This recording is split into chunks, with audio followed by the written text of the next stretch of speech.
minute we start beating ourselves up for being human is when it gets harder. But I'm going to just go ahead and invite Jay Shifman up to share his story. So let's give it up for Jay. Welcome to the Choose Your Struggle podcast. I am your host, Jay Shifman. Welcome back to the Choose Your Struggle podcast. Thanks for tuning in to episode 31.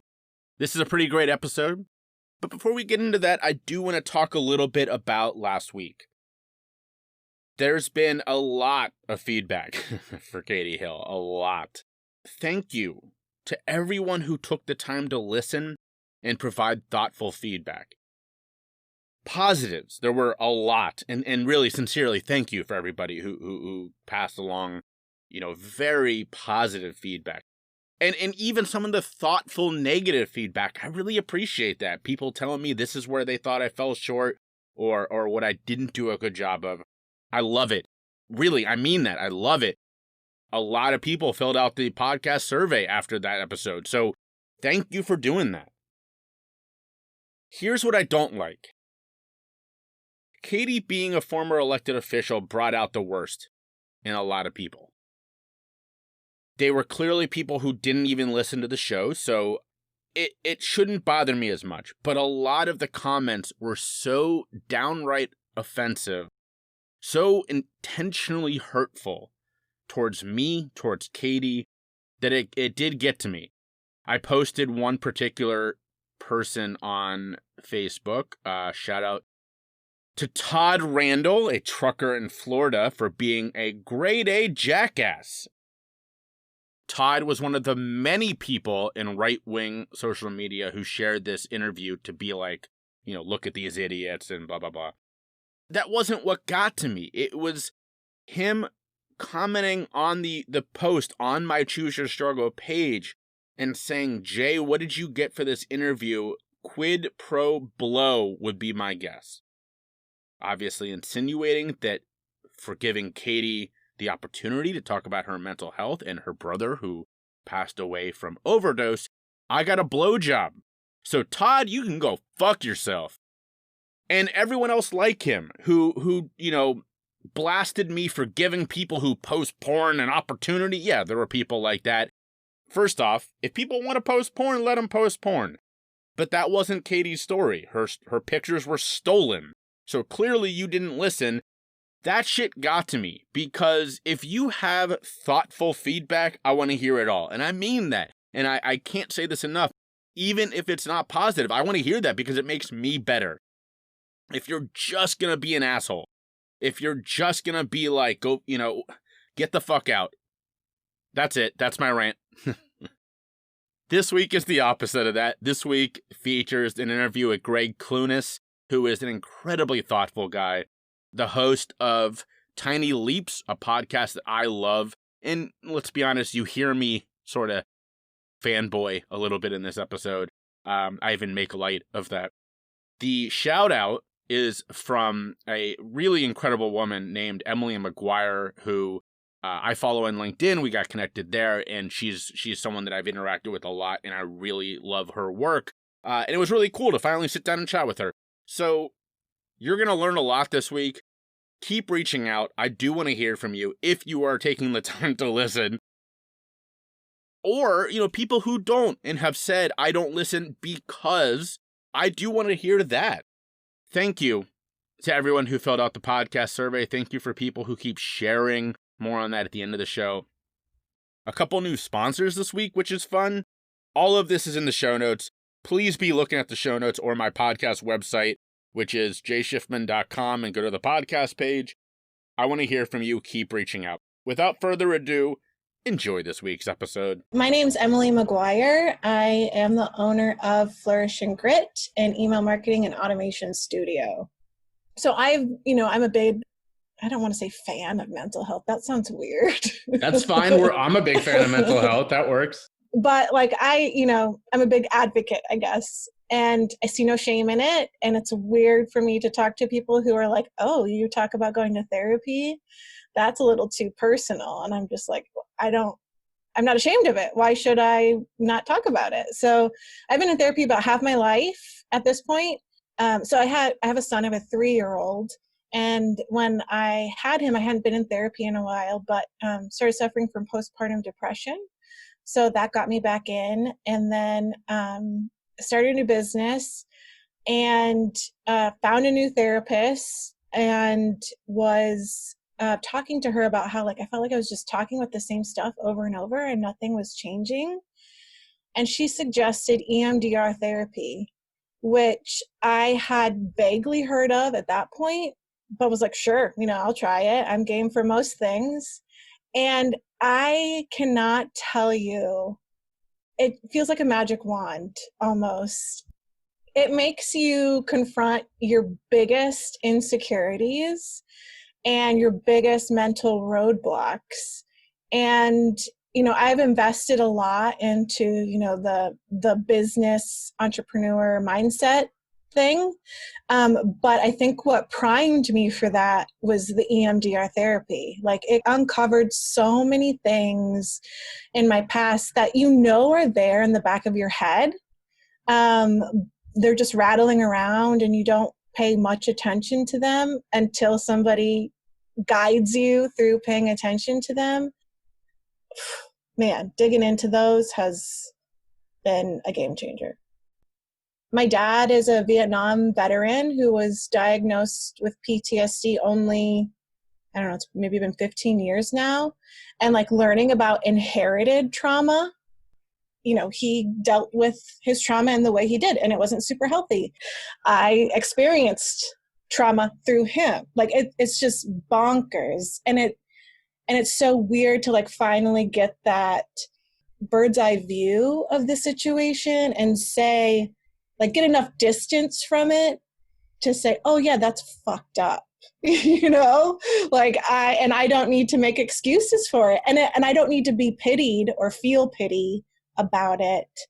Like, it's just so weird to be able to look at it a little bit objectively, and say, yeah, it's just what happened.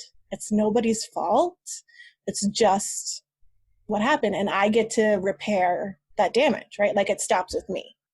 I feel like my guiding principle personally is leading with empathy and understanding that people and situations and things are much more complex than they might initially appear to be. And so I try to lead that in my personal life, and that's how I lead with my business too, and how I approach it. So I try to show up with all of that. I am on LinkedIn, Emily McGuire. I talk about email marketing there and other things that affect our world. And you can find me on Instagram at Flourish and Grit. Or you can find me on my own website. I have one. It's flourishgrit.com. So it looks like we're going to be hanging out inside for at least a little while longer. And with the colder months coming up fast, there's never been a more perfect time to stock up on all your comfy clothes. Lucky for you, you listen to the Choose Your Struggle podcast, and I have a sweet deal for you today. Check out my sponsor, Pair of Thieves. They've got everything you need, from shorts to lounge pants to underwear and bras. They even have a line of Disney socks with all your favorite characters on it. But here's the best part. If you use the link in the show notes or on my podcast website and the discount code Rakuten Thieves, don't worry, that's in the show notes too, you'll get 20% off every full price item in your shopping cart. So stock up on all your comfy clothes today and help out the podcast in the process.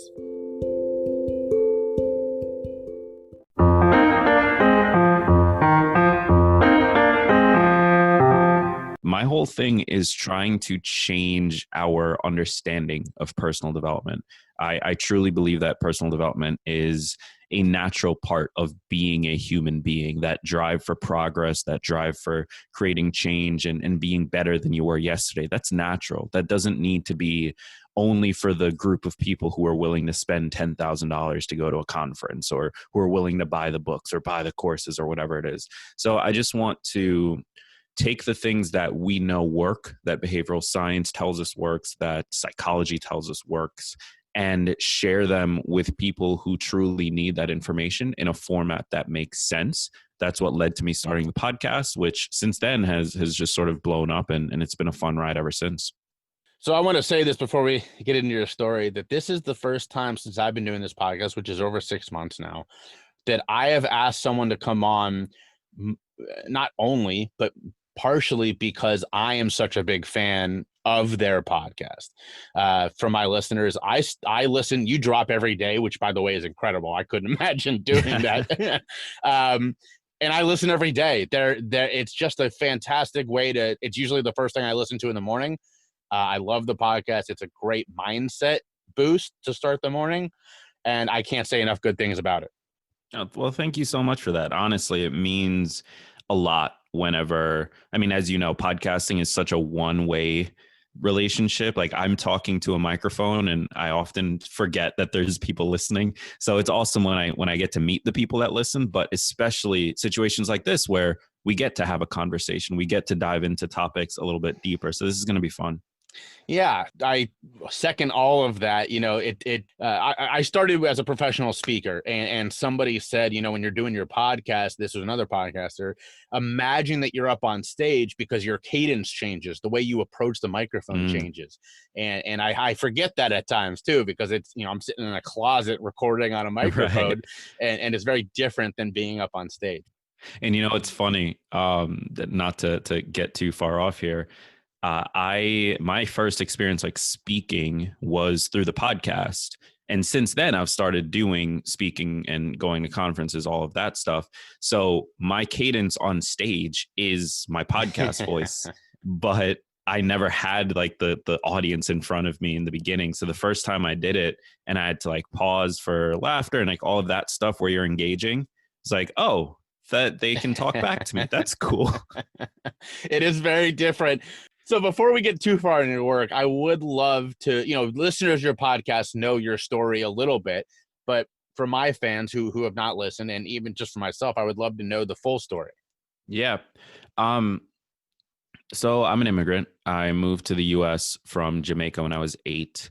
And it really is sort of your typical immigrant story. Like, people pack up, move to the US for a better life.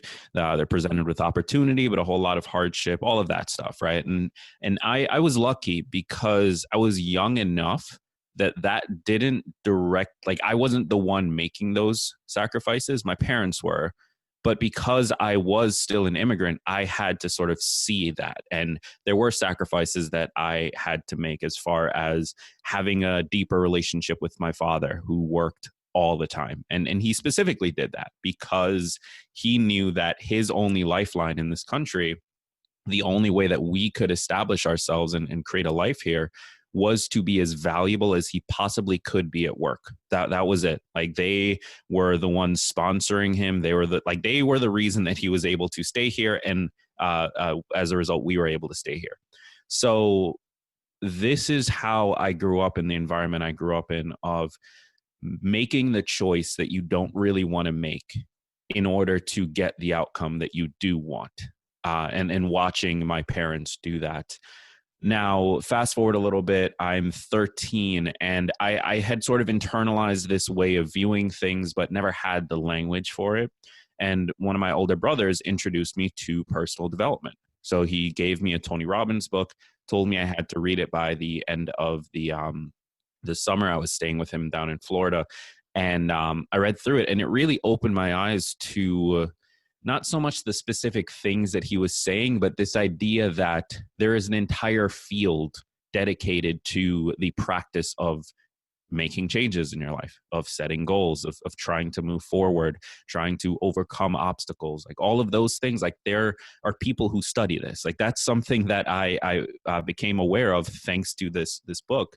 And also because of the age that I was, being 13, like, it started to define my identity for myself through my teenage years, and has gone on to influence me in so many ways since. Around 2015, I was 23 going on 24, and I started to feel like that industry that had meant so much to me and had helped me so much really was getting very quotable in the sense that you can say things that sound really good and it's really easy to agree with. And because it's easy to agree with, you can share it and like it and do all of that stuff. But in truth and in fact, it's not saying anything. Like it's not very practical. It doesn't apply to people's actual lives, and it doesn't give you any steps that you can take. And that was starting to take over with the rise of things like Instagram and everyone wanting to be an influencer. So I wanted to make something that could allow a little bit deeper dive into some of the things that we know work, that could bring in, because that was the other side of it, was it got really fluffy on one end, but then it also got very like manifesty on the other end, in the sense that vision boards and speaking it into existence and The Secret and all of that stuff became really popular. And here's the truth. There's value in both of these views. And I just recorded an episode on this today that's publishing next week. There's value in both of these views. The problem is when one view becomes dominant. Like if you are full on into The Secret, you're then not taking any action to drive change. But if you're full on hustle mode, I'm going to do everything, you're not giving yourself the space you need to grow and fail and deal with things.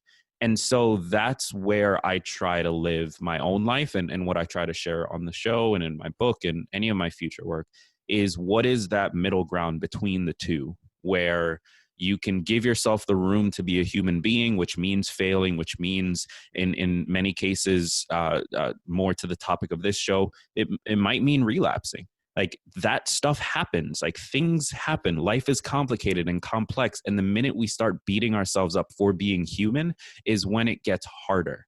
Sometimes we just have to let ourselves be human and allow that humanity to exist so that we can move forward long term. Yeah, man, that's so strong, so powerful, and I was so excited this morning. I woke up and did my thing, and I put on my first podcast of the day, which was yours, and your topic today went right into what I do, and I was like, oh, what great timing! And I know this is a little Star Trek-y, like in episode 256, you said, like, that's not what I'm trying to do, but you this morning, your entire episode was about changing your definition of success. And that's exactly what Choose Your Struggle is about. It's we are taught as a society that get all the money you can and whatever, like all these things, right? I don't go through it all. Choose Your Struggle is all about, but what do you want at the end of the day? Mm-hmm. And man, that episode just knocked me on my ass. I was like, I love this.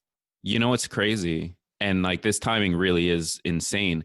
That episode, the concept for it came a few days ago. So in the Facebook group, there's a Tiny Leaps Facebook group. There's this gentleman that I spoke to years ago, like 3 years ago. He's been listening to the show for a really long time. And he was working out in Vegas. He was pursuing this idea that he had of what making it meant.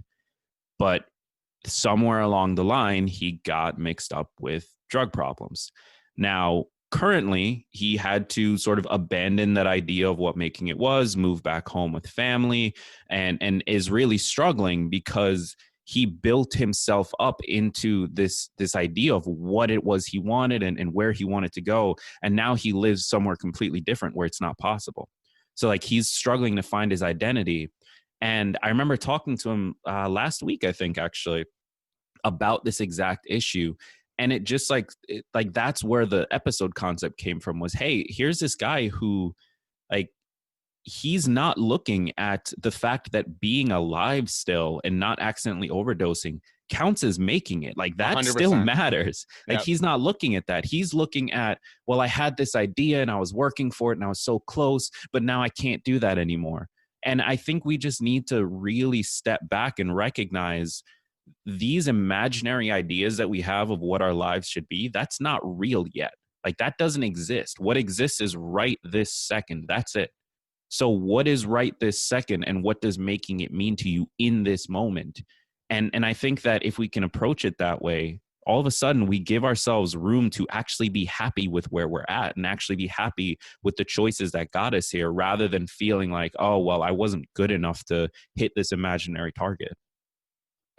That's so perfectly encapsulates, like, you know, my mission, and I love, it's cheesy, but there's the John Lennon line that, you know, is quoted all the time, which is, life is what happens when you're busy making other plans.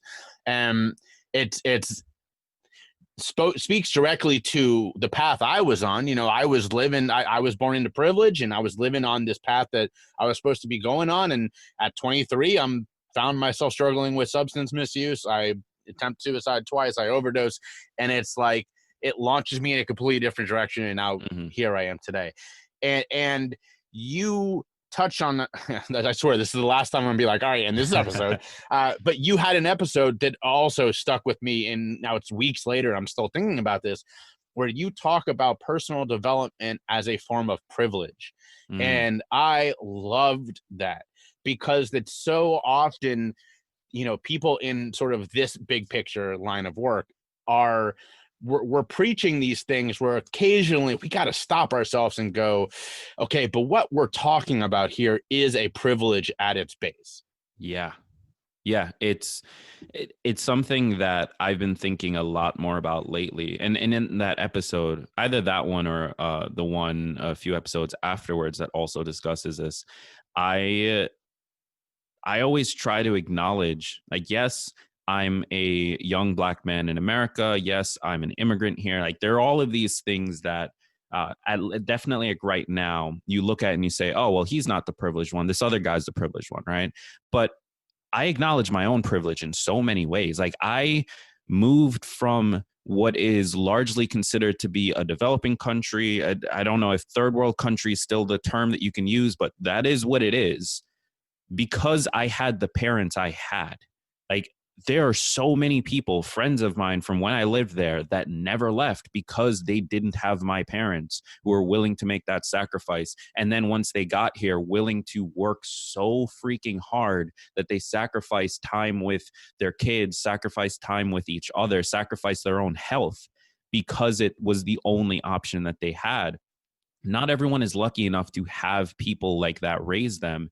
And that, to me, is a privilege. That is something that allowed me to be the type of person that I am, where regardless of the very real obstacles I have in my life, it almost doesn't matter, because I'm going to find a way around them. I'm going to find a way to make them work for me, because that's how I was raised and that's who I was raised by. So I think it's so important to start recognizing, forget the larger conversation of white privilege versus, like, I'm not trying to drive this into like a racial inequality conversation, because I think that there's so much there. I'm not the person qualified to talk about it. What I do want to talk about is the understanding that having a morning routine is a privilege. Not everyone can have that. Some people are working 3 jobs and sleeping for 4 hours just to go back to their first job. Like, that's not something everyone can do. Making lists and journaling and meditating is a privilege. The freedom to consume all of this stuff and actually try it in your day to day, the fact that you have that time and that the amount of money to even be thinking that way is a privilege. And if we don't start recognizing that, both as the practitioners, if we don't recognize, hey, this is something I'm able to do now because of the situation I'm in, and that's something I'm grateful for, that's something I'm going to take seriously and actually try to apply to my life. And also, as the people putting content out, the people talking about this, if we don't recognize the things we share aren't always practical. It might feel easy to download a meditation app, but those 5 minutes are sacred to some people. So if we don't really start recognizing these things, not only are less people going to take accurate action when they are in a position to, but less people are going to have information they can actually act on in the first place. Why are we so afraid of being uncomfortable? Why is this a thing that people are just like, I don't even want to sit with that? I think it's because anything that attacks our sense of self is terrifying. Like, it's almost scarier to have your identity attacked than to be physically attacked. And what I mean when I say that is, if you believe that you're in a certain place exclusively because you worked really hard, and exclusively because you just are that smart, if you truly believe that and you've internalized that, being told that a part of why you're there is because of a system that benefits you as opposed to benefiting others, that attacks your sense of self. That forces you to question, well, was it really because I worked hard? And so you go into defense mode. And so it's not so much about let's have this conversation or not, and people refusing to want to have it. It's people refusing to have their sense of self attacked without defending it. And I think that that's where you get into a larger conversation about how do we bring these topics up and how do we present these things to people in a way that allows them to engage without feeling personally attacked. Ultimately, like, that shift is what needs to happen. Is how do we have this conversation with people without it being about you're at fault for X, and rather an inviting situation to consider the alternatives. That's how I look at it. Let me make that clear. I'm in no way an expert in these areas, but it's my approach to it. Let's bring that home to our sort of, again, big tent, our industry here. I have a rule, and I've only had to apply this twice, but it's my rule. If I get invited to speak somewhere, I ask them who else is on the, who else is speaking. And if I'm not comfortable with the level of all diversity, big D diversity, I pass, because I'm not comfortable being in that situation. And again, big tent, our industry is incredibly dominated by older, white, male, high educated. Yeah. And I struggle with that as a person who, I don't have an advanced degree, but I check all those other boxes. And sort of, I guess the fifth part would be there, or the next part would be educational experience over lived experience. And how do we start to change those dynamics so that the people whose voices we need to be hearing are getting their seat at the table, and more so are the ones who are getting to dominate the table, not sort of, yeah, that's your seat, you get the one. Yeah. So we've seen this start to play out a little bit. And going back to what I sort of very briefly touched on earlier, the two main dynamics in personal development, right? So you've got hustle culture and you've got manifest culture. Hustle culture is just do it no matter what, show up, suck it up and get it done. Manifest is take care of yourself, like manifest, visualize, all of that stuff. That side of it, the spiritual manifesting side, is largely dominated by white women. And that is an attempt to shift away from what was dominant prior to that. And so they found this sort of niche area that allows them to be the dominant voice and appeals to this specific segment of the personal development world. And I think that sort of thing is going to continue to happen, in the sense that because everyone can put information out, because you have something like the internet and everyone can find their group, you have now the opportunity to create these little niche bubbles that work for whomever is looking for it. Now, when we start to look at the larger scale, how do we shift the entire industry? It's really little by little. Like, it's having those groups that are far more manifest driven. It's having the groups that are focused exclusively on helping Black leaders. It's having the groups that are focused exclusively on having conversations like substance abuse. So it's really building out those niche bubbles and making it possible for people to find the group that works for them, that ultimately dilutes the larger pool of personal development. Now you have all of these voices that have a place, that have a platform, who can speak, and maybe they're not as large as, say, a Tony Robbins, but they have some clout in the world, and Tony Robbins' voice gets a little bit smaller as a result of the pie being divided in more slices. And by doing so, and one of the things I try to do with my show, I get messages all the time. I find it honestly hilarious. People do not know that I'm Black. Like, listening to the show, if they never go to my website, I'm not on my artwork or anything like that. So if they've never seen me for any reason, as soon as they find out, oh, I'm a Black man, like I get the message of, oh my God, I didn't realize you're a Black, blah, blah, blah. And I find it hilarious, but I think that that's also part of the solution, in the sense that, not to ignore race, but in the sense that I'm sure there are many people who have heard me speak through the podcast, did not realize that I was a Black man, and that lack of understanding led to them sharing it or liking it or doing whatever thing that they maybe wouldn't have done as easily had they known. And I find that fascinating. Now, I don't know where that fits in as a part of the solution. I don't know where that fits in as an actionable thing, but I find it fascinating, this idea that you can be introduced to something that falls outside of your ideals of whatever your beliefs are.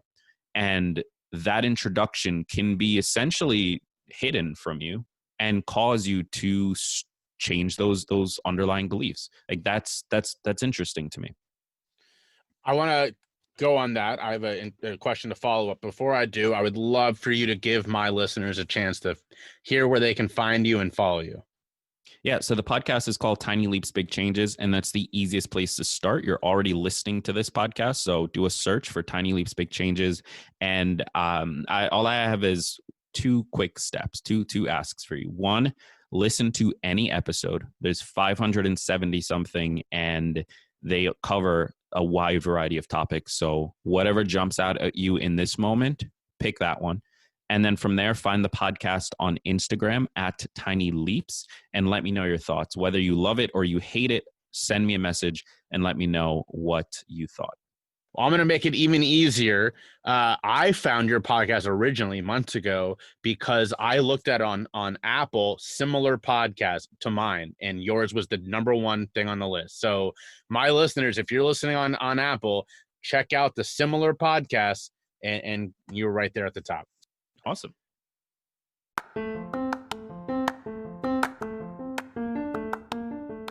Huge shout out to my podcast sponsor, Mountain Made CBD. Mountain Made is changing the CBD game by offering a line of high-dose CBD tablets at an affordable price. Their products are THC-free and third-party tested for accuracy, cleanliness, and potency. Their products, which now ship nationwide, include Build for CBD saturation, Boost for precision titration, and Recover for rest and rehab. With 9 years experience in hemp and fitness, Mountain Made's founders are focused on creating a quality CBD product to help those with activated lifestyles. Check out www.mountainmade.life to find out more about how their product can help you crush your life. And you know, I'm all about that. Remember, their products ship nationwide, so go check out the website today and follow them on social media at Mountain Made. And also listen to episode 7 with Mountain Made founder Mike Passion. All right, back to the episode.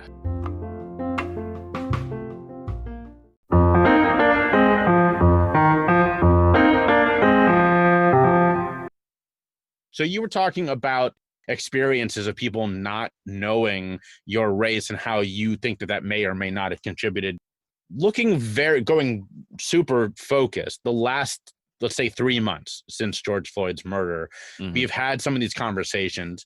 I know you've talked about some of this a little bit on your show, but there's a lot of the podcasts that I love. There's one that I can't get enough of called Therapy for Black Girls, which is fantastic.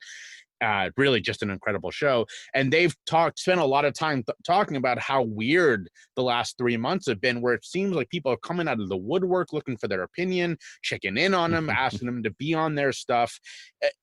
Have you been in that position? Has it been hard? Yeah. Like, what is it sort of like both a flattering and a little weird at the same time?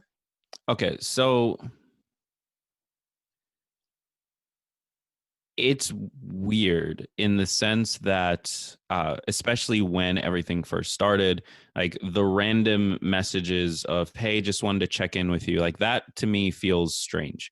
And I always appreciate the sentiment, right? I know where the person is coming from, but it feels weird to me because being Black isn't new for me. Like that's an experience I've had my entire life. These things have been fears of mine my entire life. So there was always this fear in like really as a part of who I was essentially of, hey, you have to be extra careful so that there can never be any doubt about what your intentions are. There can never be any doubt about where you're coming from. And that's how I grew up. That's how I lived my life. So for people to all of a sudden be realizing that that's a concern I might have, like that felt weird to me. With that said, on the other side, I've been featured on a lot of Black Voices lists in the last 3 months. And I think that the message I have to put out is important. I want more people to hear it. So regardless of how those features come by me, I'm happy to take them.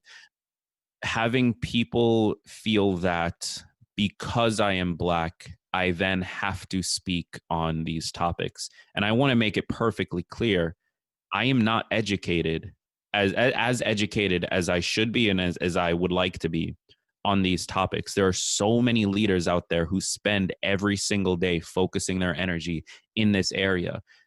And I've had people basically tell me, hey, you have a big podcast. You have to speak on this.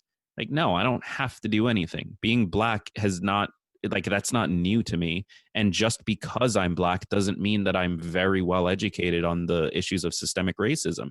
It means I'm a victim of it, but it doesn't mean I'm like a scholar on it. So it's been sort of a mixed experience in that way. And I always appreciate the individual for their intentions because I know it's coming from a good place. So I want to make that part clear as well. I'm not sitting here bashing people for asking questions or bashing people for wanting to hear my opinion. That's not it at all. I just want it to be clear that just because a person is Black and is a creator does not mean they have to share their thoughts on what's going on. How I can't imagine. I have empathy, but I have no context for that. But I want to imagine, or it seems to me that would be really tough on your mental health. Yeah, it's thankfully, so I have a white girlfriend, Rachel, and we have had many conversations since all of this started, both in terms of figuring out the balance. So, for example, a few months ago, or maybe it was a few weeks ago, time is an illusion. During COVID, who knows, man? At some point during COVID, the whole like blackout thing on Instagram, like we had a lot of conversations about did that feel right or not, and she didn't do it. I didn't do it because it didn't feel right. It didn't feel like that was actually bringing any value to anything. And so it didn't make sense to us. And so it hasn't been that challenging to my mental health because thankfully I have a partner that I can literally just sit down and bitch with whenever things like this happen to me. But also, like, I could see if I was dealing with that alone, like having conversations with my cousins who've gone through exactly the same thing, like it definitely is affecting a lot of people's mental health. And I will say, especially the first week, I believe, when the protests first broke out, I was running and like I went out for a run and I had all of these people like at stoplights and cars like roll down their window and basically like tell me they support me, which feels weird because like I don't want to feel uncomfortable when I'm out for a run. I don't want to feel like yes, you support me, but I don't want you to interact with me when I don't know who you are and I'm out for a run. Like that's just strange. So taking it that far gets like a little bit uncomfortable, but outside of that, not really. I can't imagine. You did touch on something that I think is so incredibly important. And going back to what you said about the blackout, you made that decision because it was a conscious decision where you went, okay, you internalized what this meant and went, I don't think that this is something that I want to do. We saw so many people that did it probably just because a lot of other people were doing it, right? Yeah. And I'm not saying everybody, because my wife and I had the same conversation and went the other direction. So I guess what's so important and what I really appreciate that you mentioned is that you did it in a mindful way, where it wasn't just, I'm going to do this thing because everyone's doing it, where you actually sat with what it meant and then made a decision afterwards. Yeah. And I think that that's a massive part of what is lacking in society as a whole, quite frankly. Like, there is very little conscious thought that goes into what we do, especially when it comes to things on social media that we agree with the core of. It's very easy to just click share. So where, at a very base level, sort of switching back to your work, where this idea of the tiny leaps, right? It all starts with, I mean, this is boiled way down, and I would encourage everyone to listen to Gregg's podcast to go 10 levels above this, but sort of the one foot in front of another approach. Mm-hmm. Where was this something that you believed, or let me rephrase that question. Is this something that you sort of manifested out of your own experiences to the point where you were going, man, you know, I'm loving this. I'm living this. I want to teach it. Or, you know, I guess talk about how it impacted your life. Yeah. So the concept of the tiny leaps, the sort of belief, quite honestly, comes from watching my parents. When I was growing up, seeing where my dad started, which his first job here was as a migrant worker on an apple orchard. He lived in a trailer in the middle of fall in upstate New York that did not have heat, did not have like proper running water, like real bottom of the barrel stuff. And by the time he passed away a few years ago, like, he was a manager at a major bottling plant down in New Jersey that has really large nationwide contracts. So like, he really worked his way up, and our lifestyle changed as in response to that. Like, his ability to create a specific outcome came from one step at a time. And as a result, where I started my life, where I've been able to go, came from that exact same decision. So when I was, it's always been something that was internalized for me. The term tiny leaps wasn't one that I used prior to the show or that my family used or anything like that. But the overall concept was something that I really believed mattered, because I saw what it did for my life. I was able to go to a private university in New York City because of the steps that both he and my mom took as I was growing up. So it's something that was really important to me for that reason. And in the beginning of my book, I actually tie these ideas together. Like, I talk about the fact that the tiny leaps approach is exactly what immigrants have been doing in this country forever. Like, whether they use that language or not, that's how an immigrant has to start. If you come here and you have barely any connections, you have very little money, you don't really have the opportunity of someone who maybe was born here, your only approach is, what is immediately in front of me that I can start with? And then from there, that gives you more opportunities, which is also why a big part of it is to stop chasing your passion. Like, if you have something you're already passionate about, cool, apply the tiny leaps model to that. What can you start with right now? It may not be that end passion that you want to do, but it can lead to that over time. So that's where that comes from. So you have an awesome podcast. You've got a book you've talked about, and you've been advertising lately on the podcast, a coaching program, right? Yeah, so not so much a coaching program. I have a course called the Consistency Code. The goal of it is, one of the big things I've noticed with the show is people struggle with the showing up every day part. And so do I, to be perfectly honest. Like, it's not easy. But what I go through in the course is a number of frameworks and an approach that I think allows for consistency over the long term. So individual days, you're still going to screw up, quote unquote. Individual days, you're still not going to show up. That has to be okay. That's that being human part. But shifting the way that we look at our goal setting to be far more, what does the next 50 years look like, rather than what does the next 3 months look like? So that's what I cover there. I love that. And that, you know, this is a stat I love to drop, that the average person, when asked to envision the future, and this may be a little out of date now, this is back when I first got into recovery, but the average person would think about 7 years. The average person in recovery would think about, or I'm sorry, struggling with substance misuse would think about 2 weeks. Wow, really? Yeah. And that's the way that you know, this addiction changes your brain, you know, when you're so focused on the next hit and trying to make sure you're warding off, you know, going through withdrawal. Who cares about anything longer than a couple of weeks down the road, right? So I love that mind shift. It really does, you know, again, ties into the whole choose your struggle thing. And I love all of that. So, and that perfectly transitions into my next call. Once again, tell my people where they can find you, and if they're interested in what you're putting down, where they can get in touch with you. Yeah. So again, if you want to listen to the podcast, it's called Tiny Leaps, Big Changes. It's available wherever podcasts can be found. The book is available online, same name. It's also available in Barnes and Noble throughout the US and in a number of other stores. And if you are interested in the course or you just want to learn more about it, head over to consistencycourse.com.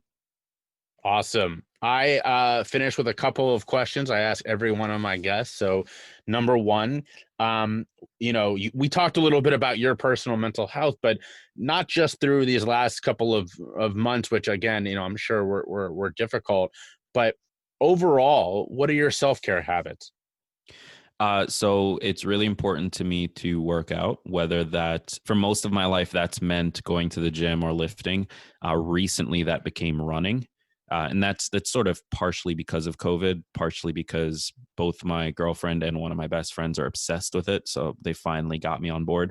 But some sort of physical activity is really, really important to me. And I find that on an individual day-to-day basis, I may not crave it, but when I go too long without it, it really starts to affect me.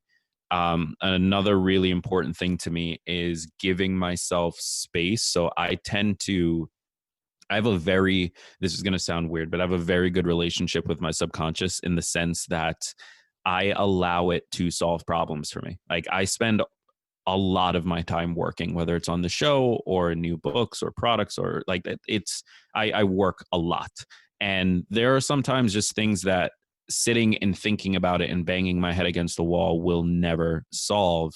When I get to that point, I have gotten very good at letting it go, walking away, and knowing that the next morning I'm going to wake up with the answer. And that has happened every single time. So giving myself that space for my mind to work outside of the actual sitting down and work part, that's really important to me. And as a result, now that I'm in a position to sort of control my day a little bit more, I structure play into my day rather than sort of a work day, then play sort of situation. So I take breaks all the time to play video games. I take breaks all the time to watch movies. I sometimes take an entire day and do quote unquote nothing, but without fail, every single time I come back, my subconscious has been working on something, and all of a sudden everything's a whole lot easier. So that's really important to me. All right. So last question. You know, we spend a lot of time talking about, you know, your work, my work, whatever, but who are some people who you think we need to go read, we need to go follow on social media, whatever it is? Who are some people that have influenced you, who have really helped make you the person that you are and doing the awesome work that you're doing? So one person that comes to mind immediately is actually a cousin of mine. So his handle on Instagram is at Alchemist, ALKEEMIST. He does a lot. He's a certified fitness trainer, and he does a lot of work around mindset, around fitness. He got me involved in and interested in the stock market and around building wealth in the Black community. So he's been a massive influence to me, and I recommend people go check out his stuff. I One of my favorite books recently, I'm just trying to pull up. So it's called Good Habits, Bad Habits. The author is Wendy Wood, I believe, and that was a really good read on how habits are formed, how it's sort of a like your body doesn't care whether it's building a good habit or a bad habit. It's the same process either way. And so you really have to be conscious about which habits you're building. That was a really interesting thing to me. And a recent guest, when I say recent, maybe like 50 episodes now, Alina Tugend, she wrote Better by Mistake. And that book was written like 10 years ago, but she does a lot of work around She was a former New York Times columnist, and she's done a lot of work around how mistakes play out both in individuals' lives, but then also, and this is something I never thought about, how do researchers think about mistakes in like high pressure situations? So if you're a pilot, if you're a surgeon, like a mistake means somebody dies. So how do people in those roles, like what do they need to do to navigate their stress, their emotional levels in order to avoid those mistakes? And that was a really eye-opening read as well. Well, thank you for that. And, thank you so much for taking the time, Greg. It's been great to talk to you. Thank you so much for having me. It honestly was a pleasure. All right. We've come to the end of another episode. Thank you all for sticking around. It makes me happy. As I say from time to time, I can see the numbers, a lot of different data on the podcast, and my completion rate is very high for the industry, and that makes me very happy. It means that those of you who listen truly enjoy this. You stick around until the end, and that truly makes me happy, so thank you for that. I hope you enjoyed both Emily and my new amazing friend, Gregg. I just find both of them to be fascinating. I think Gregg's work is so important. The concept of tiny leaps is, it's not new, and he says that. And yet it's something we forget, and that's why people like Gregg in his show and his book, it's all so important. It truly is the waves that make a difference. And let me go on that, because I talk about this a lot when I'm speaking, and as I'm recording, I'm getting ready for a speech coming up that I'll definitely talk about this. We put a lot of emphasis on the big, right? The one big moment that's going to change everything, Perfect example, the election coming up in November, like it's going to change everything, These things matter. They all matter. But it's not about the one big event. It's about the tiny things we all do every day that make a major difference. I just read an article by a guy that I find just to be... I'm like... I'm such a big fan of his. I keep tweeting about him. We've interacted on social media. His name is Andre Perry. He works for the Brookings Institute. And he published an article not long ago about how we need to stop telling people not to protest and instead to vote. And he's like, that's just so dumb, because we have so much data that shows, unfortunately, the average person's vote doesn't matter. And yet the average person can make a huge difference by protesting, by using their voice. And so his point is, do both. Why are we choosing? Why do we have to, don't be in the street? No, do both. As I mentioned last show, my wife and I attended a demonstration this last weekend, and of course we had all the people yelling at us, but we also had a lot of people honking their horn and giving us thumbs up, and one guy got out of his car, a black man in our neighborhood, and came up to us and said, I gotta tell you, I didn't know that this was a thing here. This is in Charleston, South Carolina, especially a very wealthy suburb called Daniel Island. And he said, I didn't know there were people that think the way you think here. And that makes it worth it. That's what makes the changes. It's not the big thing. It's the tiny changes, as Gregg teaches us in his show, Tiny Leaps. Without further ado, we are opening the card pack. And I'm using the Nuggets of Kindness card pack, as always, brought to you by Blurt, because there wasn't a lot of kindness in the responses from Katie online. In person, people reaching out to me, a lot of amazing kindness. But online, not a whole lot of kindness. So, to offset that, we're doing Nuggets of Kindness this week. Here we go. Here's your card. Go gently. None of this crucifying yourself nonsense. That's never done anyone any good. Whisper words of kindness, encouragement, and praise. You're doing brilliantly. That's very nice. Thank you, Blurt.